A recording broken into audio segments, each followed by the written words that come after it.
فقال رسول الله صلى الله عليه وسلم إذا قمت إلى الصلاة فكبر তুমি যখন নামাজের মধ্যে দাঁড়াও তাকবীর বলে হাত বাঁধবা, সানা পড়বা, ফাতিহা পড়বা, সুম্মা ক্রা মা তায়াসসারা মাআকা মিনাল কুরআন, কোরআনের যেই সূরাটা সহজ এটা তুমি পড়বা। পড়ার পর বলেন তো এরপর কেরাত শেষ করার পর কোথায় যাই আমরা? রুকুতে। সুম্মা রুকা, এরপর তুমি রুকুতে যাবা। হাত্তা তাতমাইন্না রাকিআ, রুকুতে তুমি এমন ভাবে থাকবা যেন তোমার ইতমিনান হয়, তোমার দিলে যেন এই সাড়া দেয় যে তুমি ইতমিনান ধীরস্থির ভাবে রুকু আদায় করতেছো। অনেকে রুকুতে গিয়ে আপনার কোনো মতে যায় আবার তাড়াতাড়ি ওঠে, যায় তাড়াতাড়ি ওঠে। নবী বলেছেন তিলকা সালাতুল মুনাফিকিনা, তিলকা সালাতুল মুনাফিকিনা, তিলকা সালাতুল মুনাফিকিন, এটা মুনাফিকের নামাজ, এটা মুনাফিকের নামাজ, এটা মুনাফিকের নামাজ। দ্রুত রুকুতে যাওয়া আবার ওঠা, এটা মুনাফিকের নামাজ। বলেন তো আমার সাথে রুকু কি দ্রুত করব না ধীরস্থির ভাবে? আল্লাহ তৌফিক দান করেন। এবার রুকু থেকে উঠলেন, নবীজি বলেন সুম্মা রুকা, এরপর রুকু থেকে উঠবা, উঠার পর হাত্তা তা'তাদিলা কাইমা, ধীরস্থির ভাবে দাঁড়াবা। দেখেন আমাদের কিছু মুসল্লি ভাই আছে এমন রুকু থেকে মাথা উঠায়া মাথাটা ঝুঁকায়া রাখে, পুরা দাঁড়ায় না, এমনি বাঁকা হয়ে থাকে আর বুঝায় ইমাম সাহেব ধৈর্য কিন্তু আর হইতেছে না, আপনি তাড়াতাড়ি সিজদা যান। ইমাম সাহেব কি বলে? সামি আল্লাহু লিমান হামিদা। তো অনেক মুসল্লি দেখবেন সোজা হয়ে না দাঁড়ায় এমনি রইছে, মানে বুঝায় ইমাম সাহেব আপনি সিজদা যান না কেন? উনি সোজা হয়ে দাঁড়ায় না, বাঁকা হয়ে থাকে। এটা আজকে থেকে আমরা করব না, বলেন ইনশাআল্লাহ। কেউ যদি করে মোহাব্বতের সাথে বলে দিব ভাইজান এইভাবে করবেন না, রুকুটা সুন্দরভাবে দাঁড়াবেন, দাঁড়িয়ে আপনি রুকু থেকে যখন দাঁড়াবেন ইতমিনানের সাথে সুন্দরভাবে একদম সোজা হয়ে দাঁড়াবেন, এরপর আপনি সিজদায় যাবেন। রুকু থেকে দাঁড়িয়ে আপনার যদি ইমামের পিছনে থাকি আমরা তাহলে কি বলি? রব্বানা লাকাল হাম, অথবা আল্লাহুম্মা রব্বানা লাকাল হাম, অথবা আল্লাহুম্মা রব্বানা ওয়ালাকাল হাম, অথবা রব্বানা ওয়ালাকাল হাম। সময় থাকলে পড়তে পারেন হামদান কাসীরান তাইয়িবান মুবারাকান ফি। রুকু থেকে উঠা সামি আল্লাহু লিমান হামিদা বলার পর এটা যদি কেউ পড়ে, ফেরেশতারা লড়াই করে কে কার আগে তার এই আমল নামা উপরে নিয়ে যায়, প্রতিযোগিতা লেগে যায় তার এই আমলটা পৌঁছানোর জন্য। সূরা মাইদার 6 নম্বর আয়াতে আল্লাহ বলেন ইয়া আইয়ুহাল্লাযীনা আমানু ইযা কুমতুম ইলাস সালাহ ফাগসিলু ওয়ুজুহাকুম ওয়া আইদিয়াকুম ইলাল মারাফিক ওয়ামসাহু বিরুউসিকুম ওয়া আরজুলাকুম ইলাল কা'বাইন। হে ঈমানদারগণ, যখন তোমরা নামাজের ইচ্ছা করো তখন চেহারা ভালোভাবে ধৌত করো, হাত ধৌত করো, মাথা মাসেহ করো, টাকনু পর্যন্ত পা ধৌত করো। ওযুর ফরজ কয়টা? 4টা। এই 4 ফরজের কথা আয়াতে এসে গেছে। চেহারা ধৌত করা, হাত ধৌত করা, মাথা মাসেহ করা, পাগুলা টাকনু পর্যন্ত ধৌত করা। ওযু না থাকলে ওযু না করা পর্যন্ত আল্লাহ তাআলা তার নামাজ কবুল করবেন না। সহিহ বুখারীর বর্ণনা 6954 নম্বর হাদিস। হাদিসের বর্ণনাকারী আবু হুরায়রা রাদিয়াল্লাহু তাআলা আন আবি হুরায়রা রাদিয়াল্লাহু তাআলা আনহু আন্না রাসূলুল্লাহি সাল্লাল্লাহু আলাইহি ওয়াসাল্লাম قال لا يقبل الله صلاة أحدكم إذا أحدث حتى يتوضأ। নবীজি বলেন আল্লাহ তাআলা ততক্ষণ তোমাদের কারো নামাজ কবুল করবেন না যতক্ষণ ওই বান্দার ওযু না থাকলে, বান্দা যতক্ষণ ওযু না করবে ততক্ষণ তার নামাজ আল্লাহ কবুল করবেন না। ওযু না থাকলে, ওযু না করা পর্যন্ত তার নামাজ কবুল হবে না।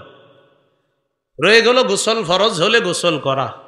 সূরা মাইদার 6 নম্বর আয়াতেরই পরের অংশে আল্লাহ বলেন ওয়া ইন কুনতুম জুনুবান ফাত্তাহহারু।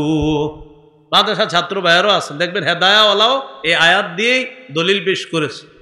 যদি তোমরা জুনুবি হও, তোমাদের উপর যদি গোসল ফরজ হয়, তাহলে তোমরা ভালোভাবে পবিত্রতা অর্জন করো, গোসল করে নাও, ভালোভাবে তোমরা পবিত্র হয়ে নাও। গোসলের 3টি ফরজ ভালোভাবে মনে রাখা, ভালোভাবে কুলি করা, নাকে পানি দেওয়া যেন নাকের ভিতরের নরম অংশ পর্যন্ত পানি পৌঁছে যায়। মা বোনরা নাক ফুল পরে, কানের দুল পরে। নাক ফুলটা মাঝে মাঝে খুলে রাখে, কানের ধুলও মাঝে মাঝে খুলে রাখে। নাক ফুলের জায়গায় ছোট্ট একটা ছিদ্র থাকে, কানের দুলের জায়গাও একটা ছিদ্র থাকে। মা বোনদের উপর গোসল ফরজ হলে ছোট্ট একটা ঝাড়ুর শলা অথবা এই জাতীয় কিছু দিয়ে ওই কান আর নাকের ছিদ্রে একটু আপনার নাড়াচাড়া করা গোসল ফরজের সময়, এই কথাটা তাদেরকে বলে দেওয়া। কি কথাটা মনে থাকবে? এইটা হলো আপনার মা বোনরা গোসলের ক্ষেত্রে খুব খেয়াল রাখা। আর হলো পুরা শরীর ধৌত করা। আল্লাহ আমাদেরকে এই কথাগুলা মনে রেখে গুরুত্ব সহকারে পবিত্রতা অর্জন করার তৌফিক দান করেন। কি শিখলাম? শরীর পবিত্র করা এটাও নামাজ কায়েমের একটা অন্যতম শর্ত, যে আমি নামাজ পড়বো তো নামাজের আগে আমার শরীর পবিত্র হতে হবে। এরপরে হলো কাপড় পাক করা। আমরা নামাজে আসি কাপড় পরিধান করে, এই কাপড় পবিত্র হতে হবে। সূরা মুদ্দাসসিরের 4 নম্বর আয়াতে আল্লাহ বলেন, ওয়াসিয়াবাকা ফাতাহহির। নবী আপনি আপনার কাপড়গুলো পবিত্র করেন। সহিহ বুখারীর বর্ণনা 227 নম্বর হাদিস। একজন নারী আল্লাহ রাসূল সাল্লাল্লাহু আলাইহি সাল্লামের কাছে আসছে। জাআত ইমরাআতুন ইলা নবী সাল্লাল্লাহু আলাইহি ওয়াসাল্লাম। এক মহিলা নবীজির কাছে আসছে, এসে মাসালা জিজ্ঞাসা করছে। যেই মাসালাটা জিজ্ঞাসা করেছে, আমরা এখন যারা মাসালাটি শুনবো শ্রদ্ধার সাথে শুনবো, কেউ হাসি দিব না, কারণ এটা একটা স্বাভাবিক মাসালা, এখানে হাসির কিছু নেই। আমাদের মা বোনরা প্রতি মাসে আল্লাহ প্রদত্ত একটা অসুস্থতার সম্মুখীন হয়। এই অসুস্থতার কারণে তাদের শরীর থেকে এক ধরনের নাপাকি বের হয়। এই নাপাকি কখনো কখনো কাপড়ে লেগে যায়। একজন মহিলা রাসূল সাল্লাল্লাহু আলাইহি সাল্লামের কাছে এসে মাসালা জিজ্ঞাসা করলেন, আরাআইতা ইহদানা তাহিদু ফিস সাওবি ফাকাইফা তাসনাউ ইয়া রাসূলুল্লাহ। ইয়া রাসূলুল্লাহ, আমাদের কোন নারীর কাপড়ের মধ্যে যদি অসুস্থতার অবস্থার ওই নাপাকি যদি কারো কাপড়ের মধ্যে লেগে যায়, ওই কাপড় পবিত্রতা করার নিয়ম কি? হুজুর, কারো নাপাকি লেগে গেছে তার কাপড়ে, এই কাপড় কিভাবে পবিত্র করবে? ফাকাল রাসূলুল্লাহ সাল্লাল্লাহু আলাইহি ওয়াসাল্লাম, তাহুত্তুহু সুম্মা তাকরুসুহু বিল মা ওয়া তানদাহুহু। 1 নম্বর ঘষবে। কি করবে বলেন তো? ঘষবে। অনেক সময় এটা শক্ত হয়ে যায়, নাপাকিটা লেগে ওই নাপাকিটা শক্ত হয়ে যায়, এটা ঘষতে হবে। 2 নাম্বার, সুম্মা তাকরুসুহু বিল মা, পানির মধ্যে কাপড়টা রিগড়াতে হবে। ওয়া তানদাহুহু, ভালোভাবে এটাকে ধৌত করে চিপতে হবে, এরপর শুকাতে দিতে হবে। সুম্মা তুসাল্লি ফিহি, এরপর এই অপবিত্র কাপড়টি পবিত্র হওয়ার পর তখন নারী ওই পবিত্র কাপড়ে নামাজ পড়বে। হাদিস থেকে আমাদের মূল শিক্ষা, অপবিত্র কাপড়ে নামাজ হবে না। নামাজের অন্যতম একটা শর্ত কাপড় পবিত্র লাগবে। এই পবিত্র কাপড় পরে নামাজ পড়া মানেও নামাজ কায়েম করা। কথাটা কি বুঝাইতে পারছি? এটাও নামাজ কায়েম করা। তাহলে শরীর পবিত্র করা, নামাজ কায়েম করা, কাপড় পবিত্র করা নামাজের আগে, এটাও নামাজ কায়েমের অন্যতম একটা শর্ত। নামাজের জায়গা পাক করা, এই মক্তবের বাচ্চারাও পারে এই কথাগুলো। নামাজের জায়গা পাক করা, সাফ করা। প্রথমে একটা কথা মনে রাখবো, আমাদের জন্য পুরা পৃথিবীটা আল্লাহ তাআলা পবিত্র বানায়া দিছে এবং নামাজের জায়গা বানায়া দিছে। পুরা পৃথিবী এই জমিন আল্লাহ আমাদের জন্য পবিত্র করছে। হ্যাঁ, মানুষ এটাকে অপবিত্র করে, তখন এটাকে পবিত্র করতে হবে, কিন্তু আল্লাহ আমাদের জন্য এটা পবিত্র করে দিছে। মনে রাখতে হবে, অতীতের নবী এবং উম্মত ইবাদত করতে হলে নির্দিষ্ট ইবাদত খানায় গিয়ে ইবাদত করা লাগতো। এই উম্মত ইবাদত করার জন্য নির্দিষ্ট ইবাদত খানায় যদি নাও যায়, এমন কোথাও আছে আশেপাশে কোথাও মসজিদ নাই, লম্বা দূরত্বের মাঝে কোথাও পানি নাই, হাদিসের ভাষ্য অনুযায়ী পবিত্র মাটিতে তায়াম্মুম করে পবিত্র মাটিতে নামাজ পড়ে ফেললেই তার নামাজ আদায় হয়ে যাবে। তাহলে নির্দিষ্ট ইবাদত খানায় এই উম্মত যাওয়াটা তখন শর্ত হয় না। দলিল সহিহ বুখারীর বর্ণনা 438 নম্বর হাদিস। এই হাদিসের মধ্যে আছে قال رسول الله صلى الله عليه وسلم أعطيت خمسا لم يعطهن أحد من الأنبياء قبلي।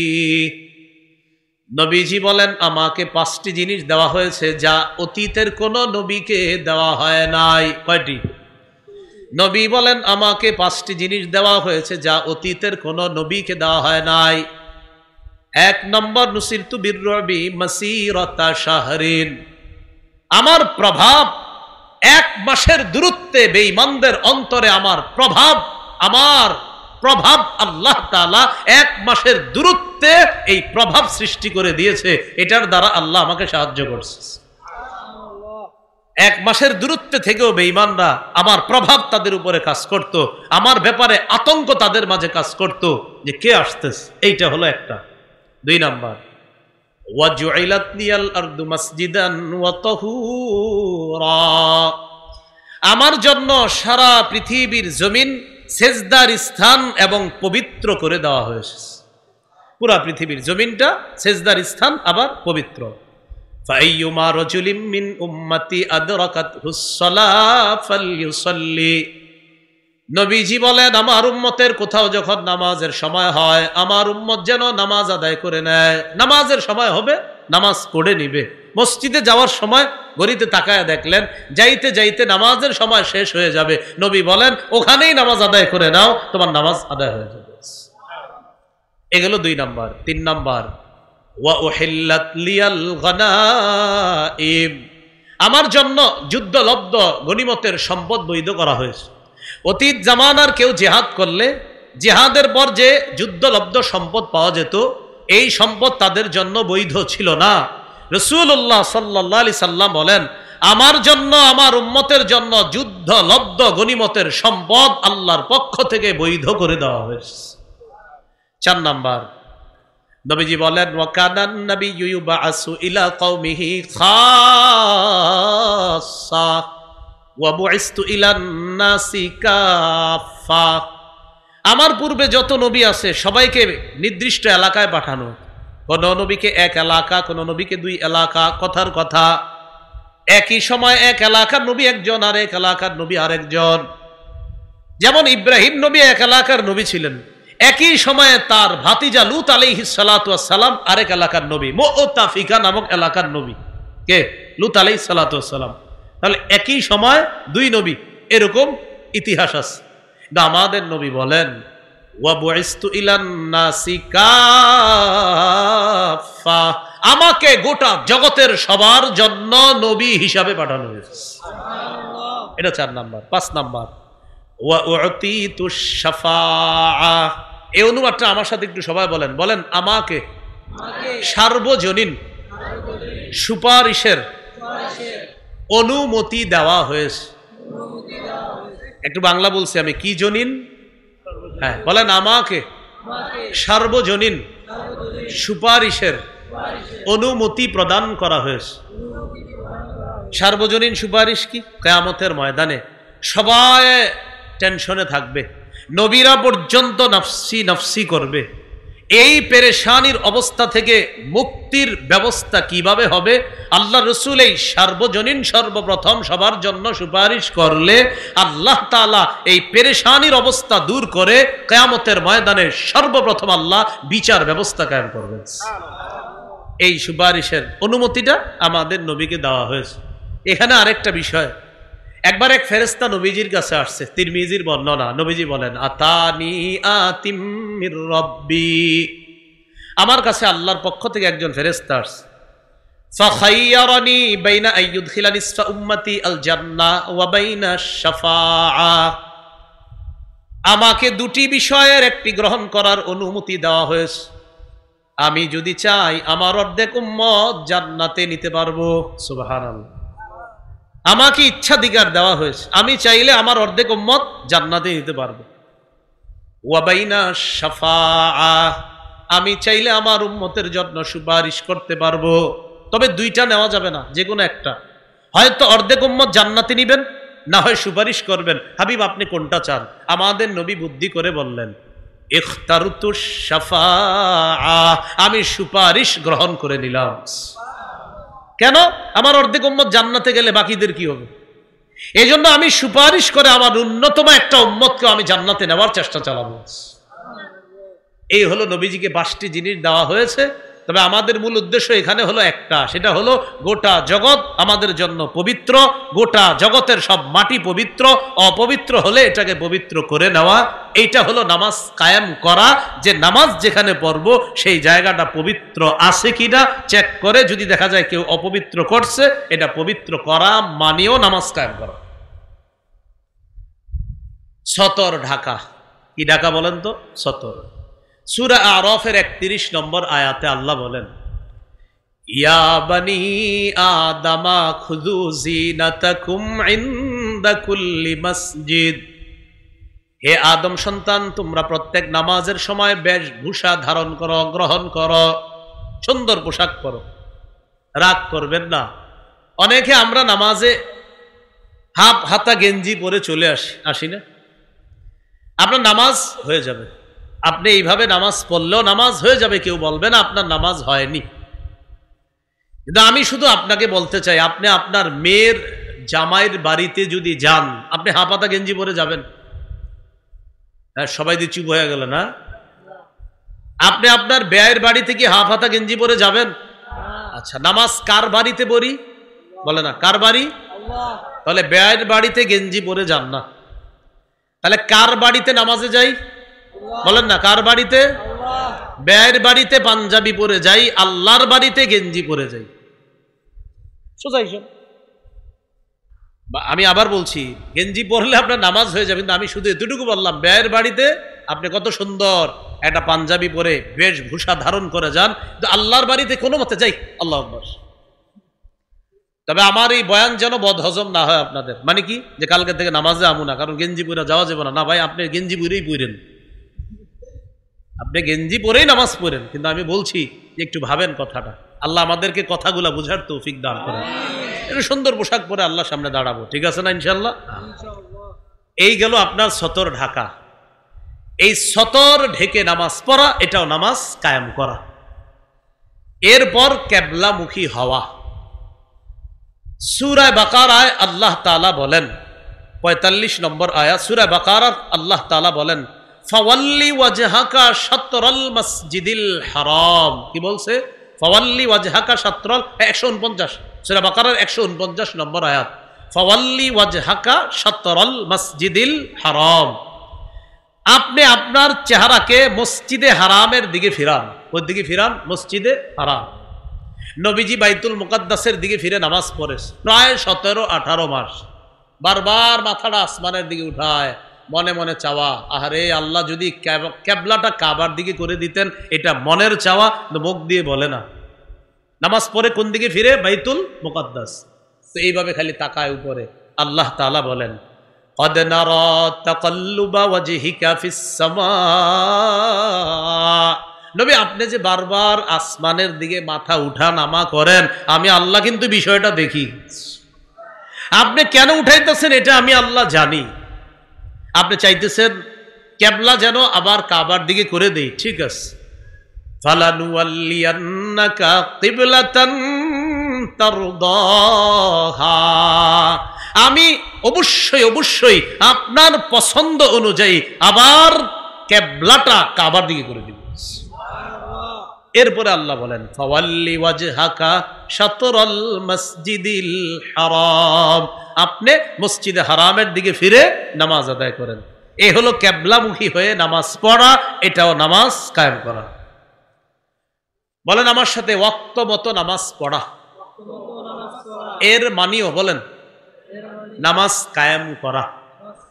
বলেন তো, সময় মতো নামাজ পড়া মানিও কি নামাজ কায়েম করা। সূরা নিসার 103 নম্বর আয়াতে আল্লাহ তাআলা বলেন, ইন্নাস সালাতা কানাত আলাল মুমিনিনা কিতাবাম মাওকুতা। নিশ্চয়ই নামাজ মুমিনদের উপর সময় মতো ফরজ। নিশ্চয়ই নামাজ মুমিনদের উপর সময় মতো ফরজ। বলেন তো সবাই আমার সাথে, নিশ্চয়ই নামাজ মুমিনদের উপর সময় মতো ফরজ। তাহলে সময় মতো নামাজ পড়া মুমিন। সহিহ বুখারীর বর্ণনা 527 নম্বর হাদিস। হাদিসের বর্ণনাকারী আব্দুল্লাহ ইবনে মাসউদ রাদিয়াল্লাহু তাআলা তিনি বলেন, সাআলতু রাসূলুল্লাহি সাল্লাল্লাহু আলাইহি ওয়াসাল্লাম আইয়ুল আমালি আহাব্বু ইলাল্লাহ। আল্লাহ নবীর কাছে আমি জানতে চাইলাম আল্লাহর কাছে সবচেয়ে পছন্দনীয় আমল কোনটি? নবীজি জবাব দিলেন, আসসালাতু আলা ওয়াক্তিহা, সময় মতো নামাজ পড়া। এবার আমি বলবো, আপনারা জবাব দিবেন। বলেন তো আল্লাহর কাছে সবচেয়ে পছন্দের আমল কোনটি? আবার আল্লাহর কাছে সবচেয়ে পছন্দের আমল কোনটি? ক্বালা সুম্মা আইয়ুন ইয়া রাসূলুল্লাহ। প্রশ্ন করলেন, হুজুর এরপর আল্লাহর কাছে সবচেয়ে পছন্দের আমল কোনটি? নবীজি জবাব দিলেন, বিররুল ওয়ালিদাইন, পিতা মাতার সেবা করা, পিতা মাতার আনুগত্য করা। ক্বালা সুম্মা আইয়ুন ইয়া রাসূলুল্লাহ। হুজুর এরপর সবচাইতে পছন্দের আমল কোনটি? নবীজি বললেন, আল জিহাদু ফি সাবিলিল্লাহ, আল্লাহর রাস্তায় জিহাদ করা। বলেন কি? আল্লাহর রাস্তায় জিহাদ করা, এটাও আল্লাহর কাছে সবচেয়ে পছন্দের আমল।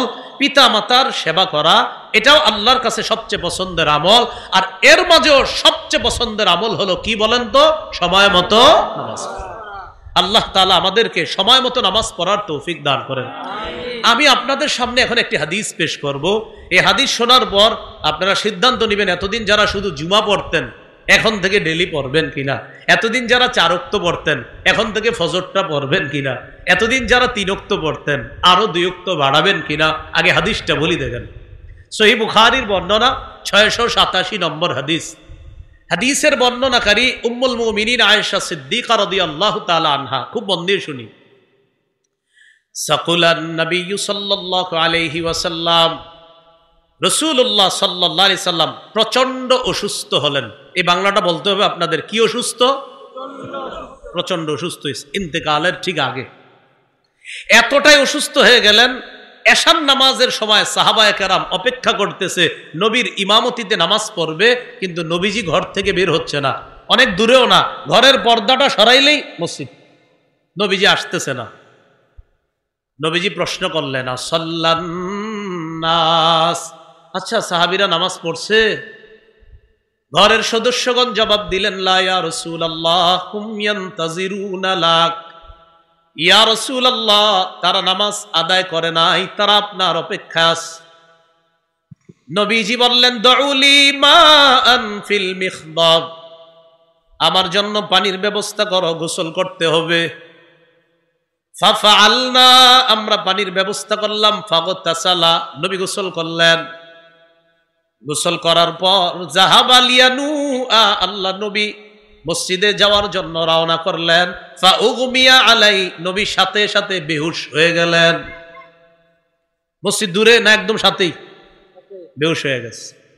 সুম্মা আফাকা, হুশ ফিরে আসছে।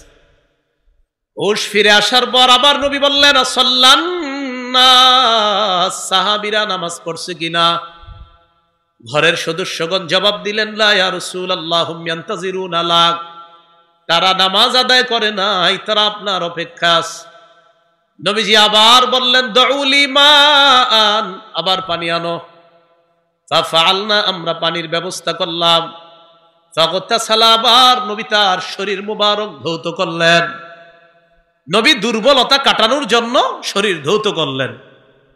ধৌত করার পর যাহাবা লিয়ানুআ, আবার রওনা করলেন মসজিদে যাওয়ার জন্য। ফাউগমিয়া আলাইহি, আবার বেহুশ হয়ে গেলেন। কয়বার? 2 বার। সুম্মা আফাকা, আবার হুশ ফিরে আসছে। হুশ ফিরে আসার পর আবার জিজ্ঞাসা করলেন, আসাল্লান নাস, আচ্ছা সাহাবীরা কি নামাজ পড়ছে?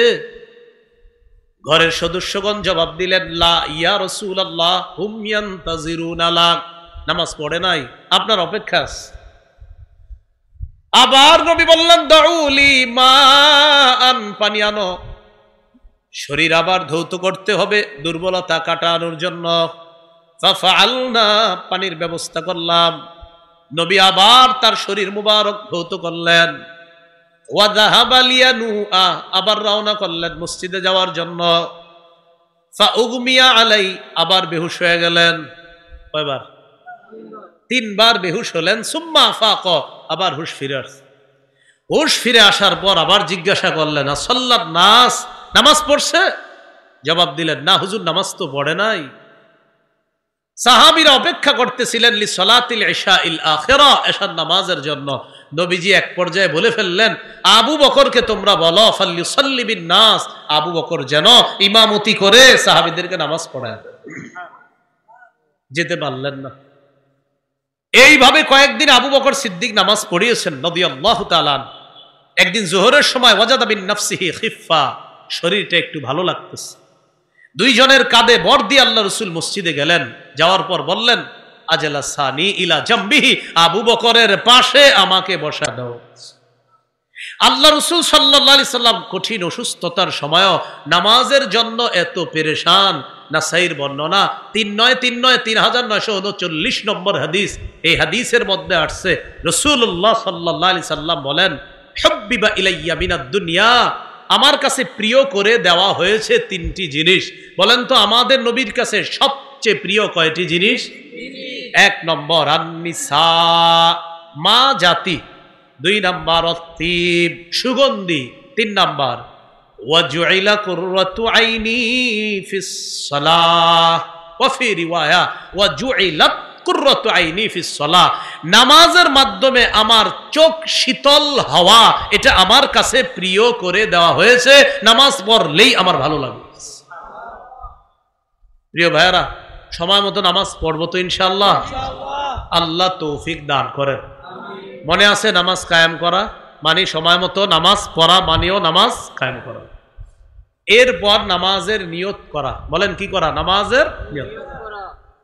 সহিহ বুখারীর বর্ণনা, ওমর ইবনুল খাত্তাব রাদিয়াল্লাহু তাআলা আনহু থেকে বর্ণনা, তিনি বলেন, ক্বালা রাসূলুল্লাহ সাল্লাল্লাহু আলাইহি ওয়াসাল্লাম, ইন্নামাল আমালু বিন্নিয়াত, আমলের প্রতিদান নিয়তের সাথে। বলেন, আমলের প্রতিদান কিসের সাথে? নিয়তের। আল্লাহ তাআলা আমাদেরকে নামাজের এই পূর্ববর্তী শর্তগুলা গুরুত্ব সহকারে যেন আমরা এই শর্তগুলা আদায় করে এরপর নামাজে দাঁড়াতে পারি, আল্লাহ তৌফিক দান করেন। দেখি আপনাদের মনে আছে কিনা, নামাজ কায়েম দ্বারা মৌলিক কয়টি উদ্দেশ্য? কয়টি? 1 নাম্বার, পূর্ববর্তী কিছু শর্ত আছে, এগুলা পালন করা। আমি কয়টি শর্তের কথা বলেছি? 60টি। বুঝেন নাই? কায়েম করা দ্বারা কয় উদ্দেশ্য? 5। আর প্রথম উদ্দেশ্য হলো কিছু শর্তগুলো আছে, এইগুলা প্রতি গুরুত্ব দেওয়া। এই জাতীয় কয়টা শর্ত বলছি? 60টা। এবার দ্বিতীয় উদ্দেশ্য নামাজ কায়েম দ্বারা আল মুহাফাজাতু আলার রুকুই ওয়াস সুজুদ, রুকু সেজদাগুলা গুরুত্ব সহকারে আদায় করা। সহিহ বুখারীর বর্ণনা 757 নম্বর হাদিস, 757, দুই পাশে 2টা 7, মাঝখানে 5।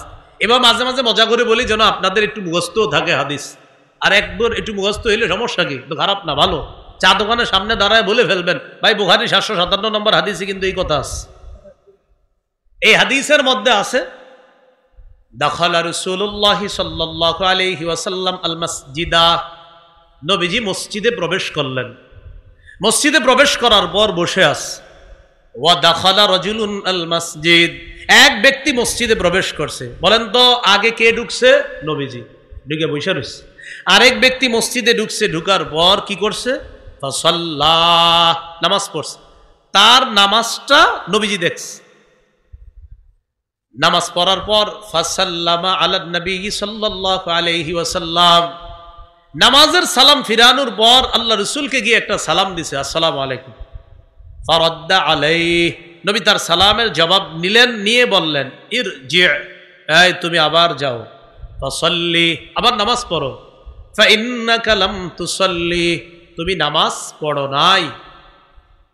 ফারাজা ইউসাল্লি কামা সাল্লা, তিনি গেলেন আবার আগের মতোই নামাজ পড়লেন, সালাম ফিরাইলেন, এসে নবীজিকে একটা সালাম দিলেন, আসসালামু আলাইকুম। ফারাদ্দা আলাইহি, সালামের জবাব নিলেন। আবার আল্লাহর নবী বললেন, ইরজি ফাসাল্লি ফাইন্নাকা লাম তুসাল্লি, তুমি আবার যাও, নামাজ পড়ো, কেননা তুমি নামাজ পড়োনি। কয়বার হলো? দুইবার। ফারাজা ইউসাল্লি কামা সাল্লাহ, তিনি গেলেন, তিনি নামাজ পড়লেন, সালাম ফিরালেন, আবার নবীজিকে এসে সালাম দিলেন। নবীজি সালামের জবাব নিয়ে বললেন, ইরজি ফাসাল্লি ফাইন্নাকা লাম তুসাল্লি সালাসা, তিনবার বললেন, যাও নামাজ পড়ো, নামাজ পড়ো নাই তুমি।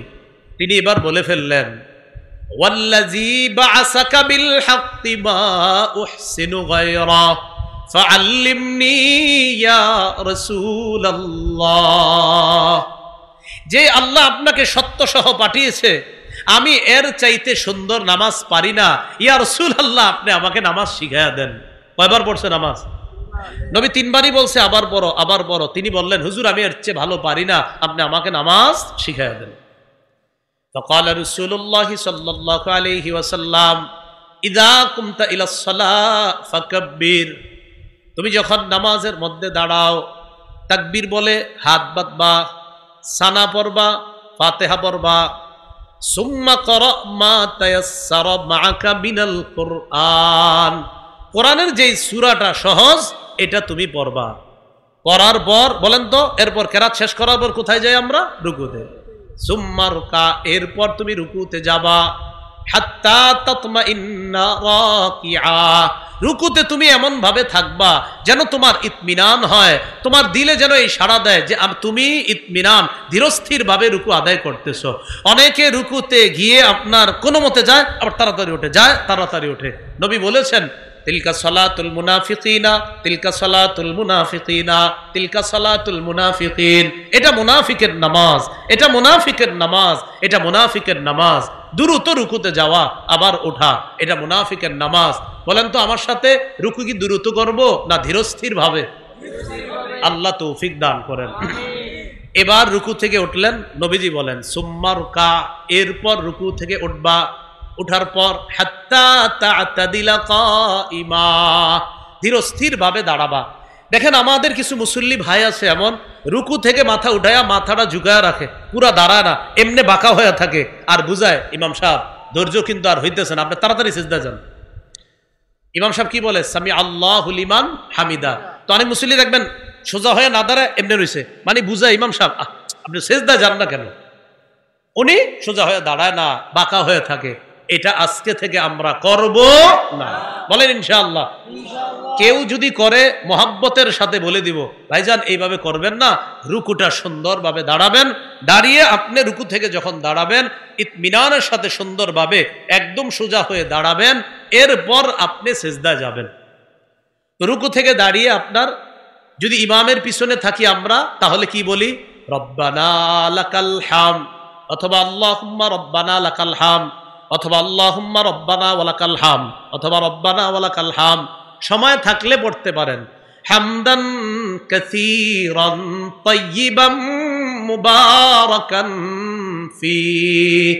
রুকু থেকে উঠা সামি আল্লাহু লিমান হামিদা বলার পর এটা যদি কেউ পড়ে, ফেরেশতারা লড়াই করে কে কার আগে তার এই আমল নামা উপরে নিয়ে যায়, প্রতিযোগিতা লেগে যায় তার এই আমলটা পৌঁছানোর জন্য। এই হলো রুকু থেকে দাঁড়াইলাম। তো আপনি বাঁকা হয়ে যখন থাকেন কি বুঝান? রব্বানা লাকাল হামদ বলার এত সুযোগ নাই, ইমাম সাহেব তাড়াতাড়ি সিজদায় যান, এগুলা ভাই করবো না আমরা। এরপর সুম্মাসজুদ, সিজদায় যাবা, যাওয়ার পর হাত্তা তাতমাইন্না সাজিদা, ধীরস্থির ভাবে সিজদা করবা। সুম্মা রফা, দুই সিজদার মাঝখানে বসবা, দুই সিজদার মাঝখানেও আবার সেম কাহিনী, অনেকে এইভাবে বাঁকা হয়ে থাকে দুই সিজদার মাঝখানে। হুজুর তাড়াতাড়ি সিজদায় যান। মনে রাখবেন কিছু কিছু মানুষ এতটাই বাঁকা হয়ে থাকে যেন তার দুটি সিজদা মিলে একটি সিজদা হয়। কিছু মানুষ এতটাই বাঁকা হয়ে থাকে যেন দুটি সিজদা মিলে কয়টি হয়? একটি হয়। কারো মাজায় পিঠে সমস্যা থাকলে সেটা ভিন্ন কথা, কিন্তু আপনি সুস্থ হয়ে যে আমি এখন বসে রয়েছি কিন্তু সিজদা এইভাবে রয়েছি, এটা কেন? সিজদা থেকে উঠা এইভাবে না, আমরা সোজা হয়ে বসবো। বলেন বসার পর, বলেন দুই সিজদার মাঝখানে আমরা পড়বো আল্লাহুম্মা গফিরলি। বলেন তো সবাই আবার, আবার আবার আবার পড়েন তো, বলেন আল্লাহুম্মা গফিরলি ওয়ারহামনি এই ছোট্ট দুইটা মুখস্থ থাকবে তো, তা তিনবার সবাই দোনোটা বলেন, আল্লাহুম্মা গফিরলি ওয়ারহামনি, পড়েন ওয়ারহামনি, আবার আল্লাহুম্মা গফিরলি ওয়ারহামনি, আল্লাহুম্মা গফিরলি ওয়ারহামনি। এই দুইটা আপনারা বলেন। আরো বড় আছে দোয়াটা, আল্লাহুম্মা গফিরলি ওয়ারহামনি ওয়াজবুরনি ওয়ারফানি ওয়াহদিনি ওয়াআফিনি ওয়ারজুকনি, এতগুলা দরকার নাই, আপনি শুধু একটুকুই পড়েন আল্লাহুম্মা গফিরলি ওয়ারহামনি। কত অসাধারণ দোয়া, আল্লাহ আমায় ক্ষমা করেন, আল্লাহ আমায় দয়া করেন, সুবহানাল্লাহ। এরপর দ্বিতীয় সেজদায় যাবেন। নবীজি বলেন এই হলো তোমার 1 রাকাত। এইভাবে তুমি 2 রাকাত নামাজওয়ালা 2 রাকাত পড়বা, 3 রাকাতওয়ালা হোক 3 রাকাত এইভাবে পড়বা, 4 রাকাতওয়ালা নামাজ ঠিক এইভাবে পড়বা। পড়লে এটার নাম হবে নামাজ, এটার নাম হবে সালাত। এই সালাত আল্লাহর কাছে যাবে, এটার সওয়াব আল্লাহ দান করবেন। আর এই যে এতক্ষণ যেটা পড়ছো তুমি, এটা বারবার পড়লেও এটা নামাজ না, এটা সালাত না। কথাগুলো কি মনে থাকবে ইনশাআল্লাহ? এই হলো রুকু সেজদা, আমরা ধীরস্থির ভাবে করব ইনশাআল্লাহ। বলেন আমার সাথে সবাই, বলেন নফল নামাজে রুকু এবং সেজদা একটু লম্বা করব। বলেন তো নফল নামাজে রুকু সেজদা একটু কি করব? লম্বা করব। যেমন কেরাতটা অনেকে লম্বা পড়ে, তো নফল নামাজে রুকু সেজদাটা একটু লম্বা করব। এই ব্যাপারে একটি হাদিস বলি আপনাদের সামনে, সহিহুল জামে 1671 নম্বর হাদিস। আব্দুল্লাহ ইবনে ওমর রাদিয়াল্লাহু তাআলা আনহুমা একদিন এক যুবককে দেখলেন নফল নামাজ পড়ে। রাআ আব্দুল্লাহ ইবনে ওমর রাদিয়াল্লাহু তাআলা আনহুমা ফাতান ইউসাল্লি। আব্দুল্লাহ ইবনে ওমর দেখেন এক যুবক নফল পড়ে। ক্বাদ আতালাল কিয়ামা ওয়া আতনাবা। নফল নামাজের মধ্যে সে লম্বা সময় দাঁড়িয়ে আছে, তবে রুকু সেজদা লম্বা করতেছে না। কেউ যদি নফল নামাজ লম্বা সময় দাঁড়িয়ে থাকে আর রুকু সেজদা শর্ট করে, সমস্যা নাই, নামাজ তো হবে। আব্দুল্লাহ ইবনে ওমর বলেন, আইয়ুকুম ইয়ারিফু হাযা, তোমাদের মধ্যে এই ছেলেটাকে কে চিনো, যুবকটাকে কে চেনো? একজন বললেন, হুজুর আমি চিনি। আব্দুল্লাহ ইবনে ওমর বলেন, লাউ আরাফতুহু লা আমারতুহু আইয়ুকসিরার রুকুআ ওয়াস সুজুদা। আমি যদি যুবকটিকে ভালোভাবে চিনতাম, আমি তাকে বলতাম নামাজের মধ্যে যেমন লম্বা সময় তুমি দাঁড়িয়ে কাটাও, রুকু সেজদাও একটু লম্বা সময় থাকবা। আমি তাকে বলতাম নফল নামাজে যেমন লম্বা সময় দাঁড়াও, রুকু সেজদাও একটু লম্বা সময় রুকু করবা, সেজদা করবা। কেন? ফাইন্নী সামিআতু রাসূলুল্লাহি সাল্লাল্লাহু আলাইহি ওয়াসাল্লাম ইয়াকুল ইন্নাল আবদা ইযা কামা ইলাস সালাহ উতিয়া বিজুনুবিহি কুল্লিহা ফাউদিআত আলা আতিকাই। বান্দা যখন নামাজে দাঁড়ায় তার সব গুনাহগুলা স্তূপ করে তার কাঁধে রাখা হয়। বলেন, বান্দা যখন নামাজে দাঁড়ায় তার গুনাহ সমূহ স্তূপ করে 2 কাঁধে রাখা হয়। তাহলে বলেন তো, বান্দা নামাজে দাঁড়াইলে তার গুনাহগুলা কোথায় রাখা হয়? এরপর নবী কি বলে দেখেন, ফাকুল্লামা রাকাআ আও সাজাদা তাসাকাতাত আন। বান্দা যখন রুকু করে, সিজদা করে, গুনাহগুলা ঝরে পড়তে থাকে। রুকু সিজদা যদি লম্বা হয় তার গুনাহ ঝরার মাত্রাও বাড়বে। তাই আব্দুল্লাহ ইবনে ওমর রাদিয়াল্লাহু তাআলা আনহুমা বললেন যে এই ছেলেটা আমি যদি চিনতাম, তাকে বলতাম রুকু সিজদা গুলাও যেন একটু লম্বা করে। তাহলে ভাই রুকু সেজদা এগুলা ইতমিনানের সাথে আমরা আদায় করব, আল্লাহ তৌফিক দান করেন। 7 অঙ্গে সেজদা করবে। বলেন কয় অঙ্গে সেজদা করব? 7 অঙ্গে। বলেন কপাল নাক, এই হলো 1 অঙ্গ, 2টা মিলে কপাল নাক। বলেন 2 হাত, কটা হলো মোট? 3টা। বলেন 2 হাঁটু, এই হলো 5টা। 2 পায়ের আঙ্গুল, এই হলো 7টা। তাহলে কপাল নাক মিলে 1টা, 2 হাত 3টা, 2 হাঁটু 5টা, 2 পায়ের আঙ্গুল, এটা হলো 7টা। সহিহ বুখারী 809, সহিহ বুখারী 812, 2 হাদিসের মধ্যে আছে। রাসূলুল্লাহ সাল্লাল্লাহু আলাইহি ওয়াসাল্লামের সাহাবী আব্দুল্লাহ ইবনে আব্বাস রাদিয়াল্লাহু তাআলা আনহুমা বলেন, উমিরান নবী সাল্লাল্লাহু আলাইহি ওয়াসাল্লাম আইয়াসজুদা আলা 7 আ'যা। রাসূলুল্লাহ সাল্লাল্লাহু আলাইহি সাল্লামকে 7 অঙ্গের উপর সিজদা করতে আদেশ করা হয়েছে। আলাল জাবাহা, কপালের উপর। আর 812 নম্বর হাদিসে আছে বুখারীর, ওয়া আশারা বিয়াদাইহি আলা আনফিহি। নবী কপাল দ্বারা বুঝাইছে কপালও নাকও। বলেন কপালও নাকও। এই হলো একটা। ওয়াল ইয়াদাইন, দুই হাত, এই হলো তিনটা। ওয়ার রুকবাতাইন, দুই হাঁটু, এই হলো পাঁচটা। ওয়া আতরাফি কদামাই, দুই পায়ের আঙ্গুলি, এই হলো 7 অঙ্গ। এই 7 অঙ্গের উপর সেজদা দেওয়া। তাহলে সেজদায় ধীরস্থিরতার সাথে সেজদা দেওয়া, রুকুগুলা ধীরস্থির ভাবে করা, দাঁড়ানোটা সুন্দরভাবে হওয়া, এটাও নামাজ কায়েম করা। মনে আসেনি মূল আলোচনা? কি করা? নামাজ কায়েম করা। এলো রুকু সেজদা বিলম্ব করা, সুন্দরভাবে পড়া। নামাজ কায়েম দ্বারা 3 নম্বর উদ্দেশ্যটা মনে আছে আপনাদের? খুশু খুজুর সাথে নামাজ পড়া। বলেন আমার সাথে সবাই, খুশুর সম্পর্ক কলবের সাথে, খুজুর সম্পর্ক অঙ্গ প্রত্যঙ্গের সাথে। কলব যদি আল্লাহমুখী হয় এটাকে খুশু বলে, অঙ্গ প্রত্যঙ্গ যদি আল্লাহমুখী হয় এটাকে খুজু বলে। খুশু খুজুওয়ালা নামাজ কোনটা? যেই নামাজে কলব থাকবে আল্লাহর দিকে, অঙ্গ প্রত্যঙ্গ থাকবে আল্লাহর দিকে, এই নামাজ খুশু খুজুওয়ালা নামাজ। এখন আপনি নামাজে দাঁড়াইলেন, অঙ্গ প্রত্যঙ্গ সব আল্লাহর দিকে, কলবের মধ্যে আছে। 5 নাম্বার দোকানের হিসাবটা এখনো মিলাইতে পারতেছিলাম না, এটা খুজু হলো, খুশু হলো না। খুজু হলো কিন্তু কি হলো না? খুশু হলো না। নামাজ কায়েম দ্বারা 3 নাম্বার উদ্দেশ্য, খুশুও থাকতে হবে, খুজুও থাকতে হবে। আল্লাহ তাআলা আমাদেরকে খুশু খুজুর সাথে নামাজ আদায় করার তৌফিক দান করেন। একটু গুরুত্বপূর্ণ কথা রয়ে গেছে, আমরা কেউ উঠবো না, কিছুক্ষণের মধ্যে শেষ হয়ে যাবে ইনশাআল্লাহ। গুরুত্বপূর্ণ একটু অংশ বাকি আছে। নামাজ কায়েম দ্বারা 4 নাম্বার উদ্দেশ্য শেষ করে নিই একটু।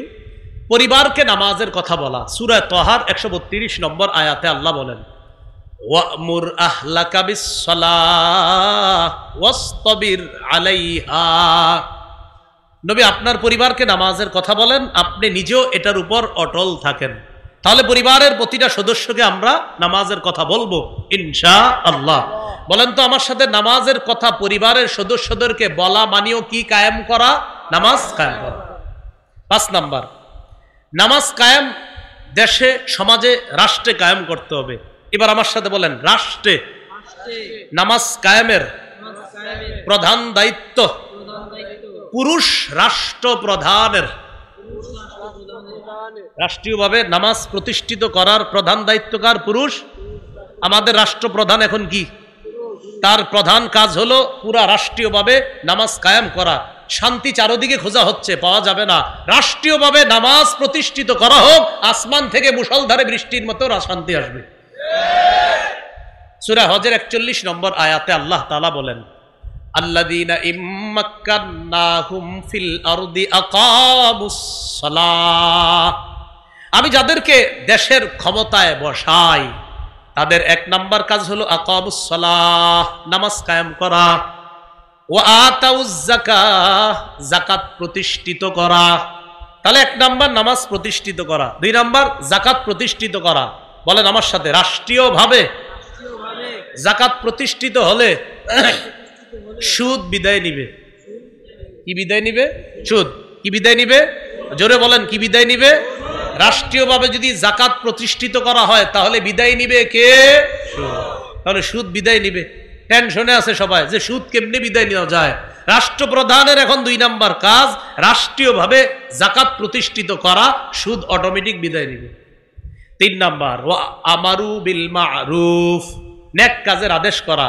4 নাম্বার, ওয়ানাহাউ আনিল মুনকার, অসৎ কাজ থেকে নিষেধ করা। দেখেন এখানে আপনারা যারা আছেন, মাইকের আওয়াজ যারা শুনতেছেন, শ্রদ্ধার সাথে বলছি, কেউ বিএনপি করেন, কেউ হয়তো আওয়ামী লীগ করেন, আওয়ামী লীগকে মহব্বত করেন, কেউ জামাতে ইসলামে মহব্বত করেন, কেউ ইসলামী আন্দোলনকে মহব্বত করেন, কেউ খেলাফত মজলিস, কেউ খেলাফত আন্দোলন, কেউ জমিয়তে উলামা ইসলাম, কেউ নিজামে ইসলাম পার্টি ইত্যাদি এগুলো আপনারা পছন্দ করেন। এই যে পছন্দ করেন, কেউ জাতীয় পার্টি, জাসদ বাসদ অনেকে পছন্দ করে এগুলা।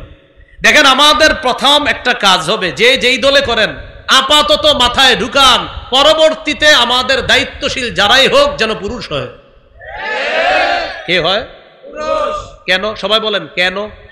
এই কেনর উত্তর হলো রাসূল সাল্লাল্লাহু আলাইহি ওয়াসাল্লাম বলেছেন, লা ইউফলিহা কওমুন ওয়াল্লাউ আমরাহুম ইমরাআতান।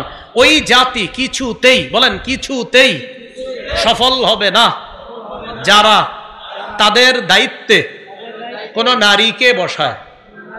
তাহলে আমি আপনি যদি কোনো নারীকে প্রধান বানায় আর বলি সফলতা চাই, সফলতা চাই, সফলতা চাই। নবী বলে কিছুতেই না, কিছুতেই না, কিছুতেই না। আমি রাজনৈতিক ব্যক্তি না, কিন্তু আমি বলছি বিএনপি যারা করেন তাদেরকে মনে হচ্ছে তারা আগামীতে প্রধান যাকে বানাইতে চায় তিনি পুরুষই হবেন মনে হচ্ছে। আওয়ামী লীগ যারা আছেন, আমি জানি না আপনাদের রাজনৈতিক ভবিষ্যৎ কি হবে, এটা আমি জানি না, এটা রাষ্ট্র জানে কি হবে না হবে। আমার কথা হলো আওয়ামী লীগের ভাইয়েরা, আপনারা প্রধান যারা আছে তাদের কানে এটা পৌঁছান যে আগামীর চিন্তাগুলা পুরুষ কেন্দ্রিক হোক। কি কেন্দ্রিক হোক? পুরুষ কেন্দ্রিক। জাতীয় পার্টির এক দলের প্রধান পুরুষ, আরেক দলের আছে নারী। আপনারা বুঝায় শোনায় দেখেন ওই দলেরও প্রধান কোনো পুরুষকে বানাতে পারেন কিনা। আর ইসলামী দলগুলা যারা আছে সবগুলা মাশাআল্লাহ সবাই পুরুষ, আলহামদুলিল্লাহ। এখন খালি যদি এক হয়ে যায় কোনো মতে, তাহলে ইসলাম প্রতিষ্ঠিত করতে এদেশে ঠেকানোর কেউ থাকবে না। যদি আমরা পায়াটায় ধরে এক করাইতে পারি তাহলে কিন্তু বাতিল বন্দীদের খবর আছে।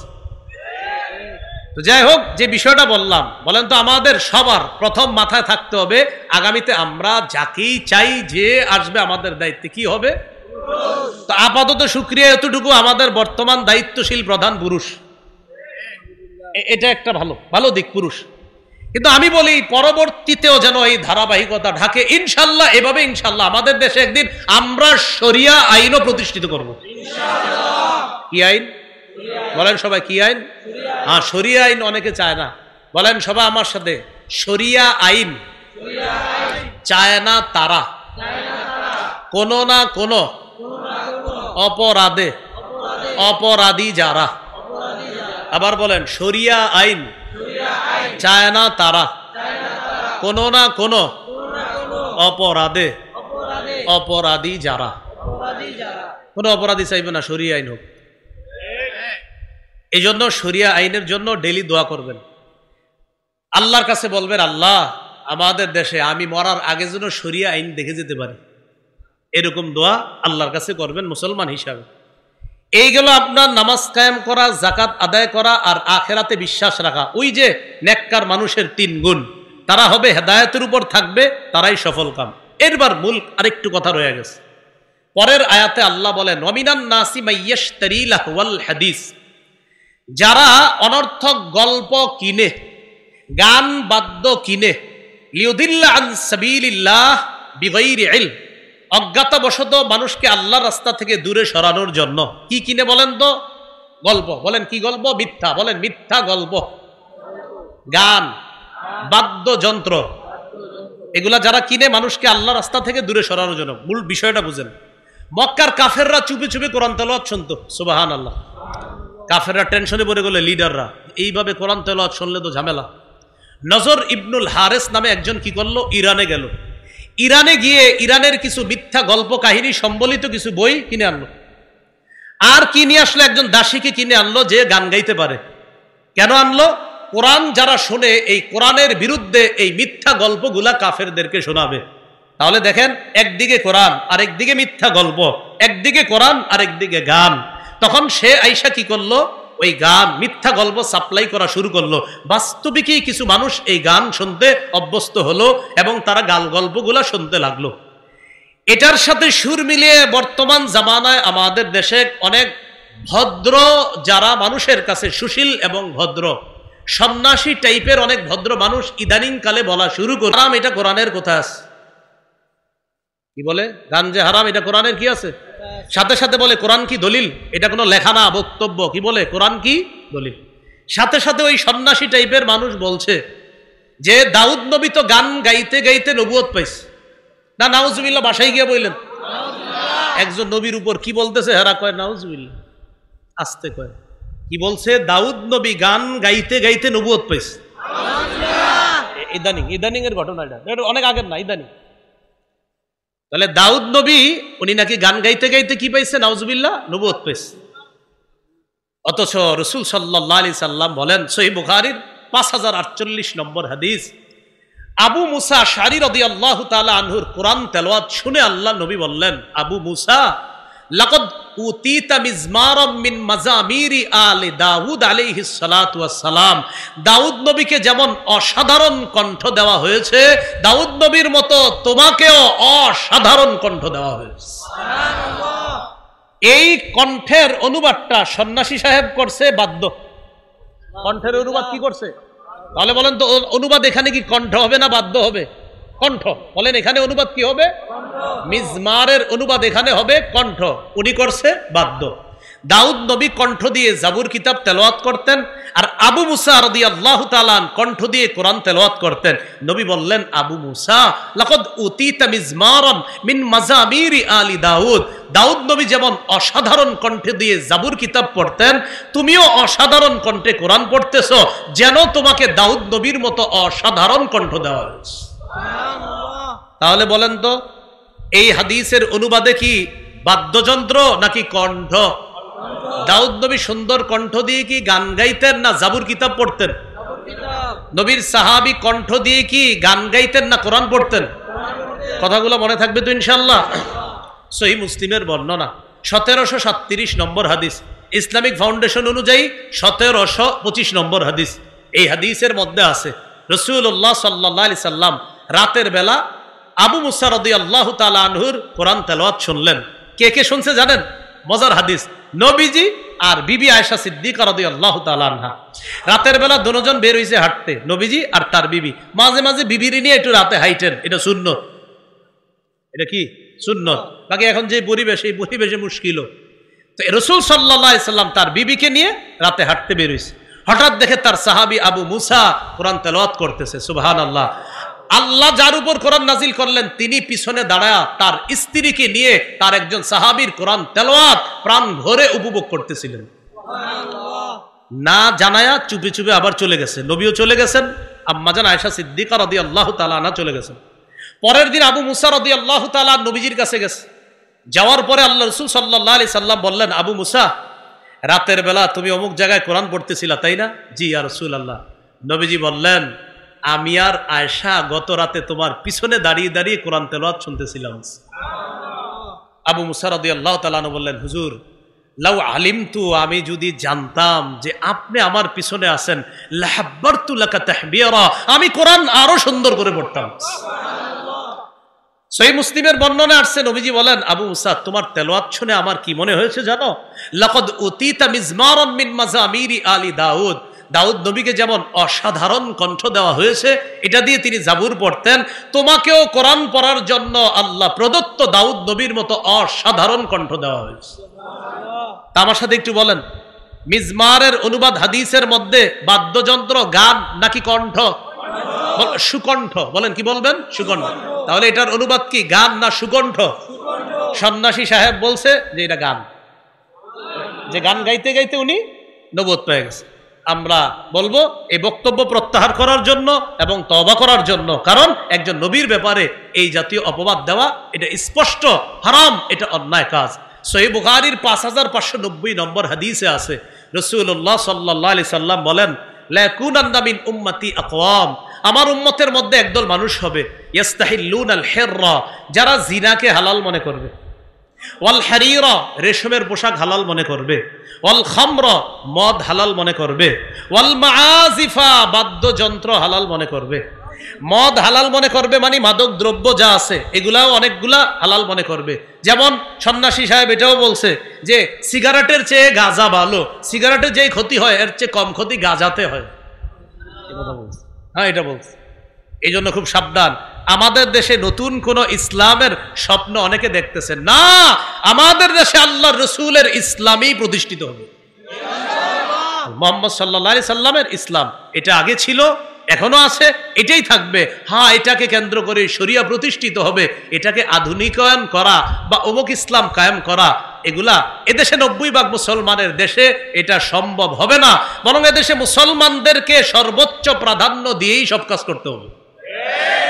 না, মানুষ এই দেশে বেশি কোন দলের? আরে কোন ধর্মের? মুসলমানের। এবার আমার সাথে বলেন, যদি ইসলাম জিতে যায় সবাই জিতে যাবে। আবার যদি ইসলাম জিতে যায় মুসলমানরাও নিরাপদ, অমুসলিমরাও নিরাপদ। ইসলাম জিতে গেলে নিরাপদ আমরা না সবাই? মুসলমানরাও নিরাপদ, অমুসলিমরাও নিরাপদ। তাহলে গাল গল্প করে করে আনছিল কোরআন থেকে দূরে সরানোর জন্য, এখনো ষড়যন্ত্র চলছে কি যে গান এগুলা কোনো নিষিদ্ধ কাজ না, এগুলা কোনো অন্যায় কাজ না। আমরা স্পষ্ট দায়িত্ব নিয়ে প্রতিবাদ করতেছি। এই কথার জন্য তওবা করতে হবে। দাউদ নবীর উপর মিথ্যা অপবাদ দেওয়ার জন্য তওবা করতে হবে। আল্লাহ তাআলা আমাদের সকলকে যে কথাগুলো আপনার সামনে বললাম, আমরা সবাই যেন নামাজ কায়েমের কথাগুলো মনে আছে সবার, এইভাবে আমরা নামাজ প্রতিষ্ঠিত করতে পারি নিজের জীবনে, ব্যক্তি জীবনে, পারিবারিক জীবনে, সমাজে, রাষ্ট্রে আমরা যেন সালাত প্রতিষ্ঠিত করতে পারি। আল্লাহ তৌফিক দান করেন। একটি ঘোষণা দেওয়ার জন্য বলা হয়েছে। ঘোষণাটা হলো, 1 নম্বর, ওই মাদ্রাসার দান করার জন্য বলছে মুফতি আব্দুর রব ফরিদি সাহেব হুজুর, আপনাদের সামনে হয়তো রুমাল যাবে, আপনারা একটু দান করেন। এই প্রথম ঘোষণা। দ্বিতীয় কথা, আমি যে বয়ানটা করলাম আমার সংকলন করা মিম্বরের আমানতের 6 নম্বর খণ্ডে এই বয়ানটি পাবেন। আমার বয়ানটা মিম্বরের আমানত আমারই সংকলন করা, আমি লেখক না, সংকলক। সংকলক মানে বুঝেননি, নকল করে, নকল। আমি আরেকজন ওই বিভিন্ন আলেমদের কথা নকল করছি, এটারে কয় সংকলক, মানে আমি লেখক না। এই সংকলনে 6 নম্বর খণ্ড মিম্বরের আমানত, এটাতে আজকের আলোচনাটা আছে। এই মিম্বরের আমানতটা 6 খণ্ডে আছে, 1 থেকে 6 খণ্ড। আমি আপনাদেরকে বলবো 6টা খণ্ডই সংগ্রহ করে নিয়েন, যেখান থেকে পারেন। বাংলা বাজারে রাহনুমা প্রকাশনীতে পাবেন, ওখান থেকে সংগ্রহ করে নিতে পারেন। আশেপাশে লাইব্রেরিওয়ালাদেরকে বললে ওরাও এনে দিতে পারে। প্রথম খণ্ডটা সন্তানের 64টা অধিকার লেখা হয়েছে। দ্বিতীয় খণ্ডে শিরিক, বেদাত, কুফর, তাওহীদ। তৃতীয় খণ্ডে হালাল, হারাম এবং সুদ, সুদ কিভাবে সরানো যাবে এবং বিপরীত কিভাবে ইসলামী অর্থনীতি ব্যবস্থা চালু করা যায়, এ বিষয়ে 3 নম্বর খণ্ডে আলোচনা। চতুর্থ খণ্ডের আলোচনা স্বামীর 24টি অধিকার, স্ত্রীর 19টি অধিকার। পঞ্চম খণ্ডের আলোচনা লা ইলাহা ইল্লাল্লাহর ব্যাখ্যা। ষষ্ঠ খণ্ডের আলোচনা নামাজ। এইখানে ওরা গাড়িতেও নিয়ে এসেছে, এইখানেও যাদের কাছে টাকা আছে